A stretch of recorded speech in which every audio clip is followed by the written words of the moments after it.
नमस्कार. मी निहाल ढालाय आपलं सहर्ष स्वागत करतो N15 न्यूजमध्ये.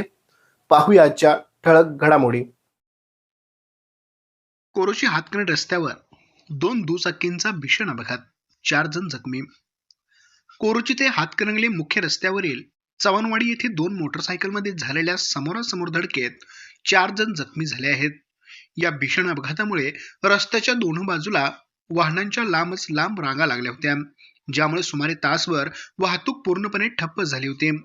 यावेळी पोलीस पाटील सावकार हेगडे यांनी वाहतूक सुरळीत केली. या प्रकरणी शहापूर पोलिसांनी स्प्लेंडर चालकाविरुद्ध निष्काळजीपणे वाहन चालवल्याप्रकरणी गुन्हा दाखल केला आहे.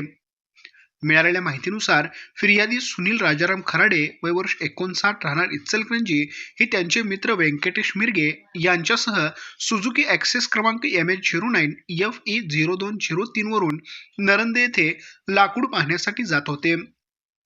सायंकाळी 4:15च्या सुमारास चव्हाणवाडी परिसरात आले असता समोरून येणाऱ्या स्प्लेंडर क्रमांक KA 28 HC 1346 वरील चालक महेश मोहन कोणकुरे राहणार कोरुची याने आपल्या ताब्यातील वाहन भरधाव वेगाने आणि बेधडकपणे चालवून खराडे यांच्या गाडीला समोरून जोराची धडक दिली. यात चौघेही जखमी झाले व वाहनांचे नुकसान झाले. या भीषण अपघातात फिर्यादी सुनील खराडे, त्यांचे मित्र व्यंकटेश मिरगे तसेच चालक महेश कोकनुरे आणि त्याचा मित्र सुनील पांडव हे चौघेही जखमी झाले आहेत. धडक इतकी जोरात होती की दोन्ही वाहनांचे मोठ्या प्रमाणावर नुकसान झाले आहे. जखमीवर इचलकरंजी येथील इंदिरा गांधी सामान्य रुग्णालयात आयजम येथे उपचार सुरू आहेत. सुनील खराडे यांनी रुग्णालयातून दिलेल्या जबाबावरून शहापूर पोलिसांनी महेश कोकनुरे याच्यावर गुन्हा दाखल केला आहे.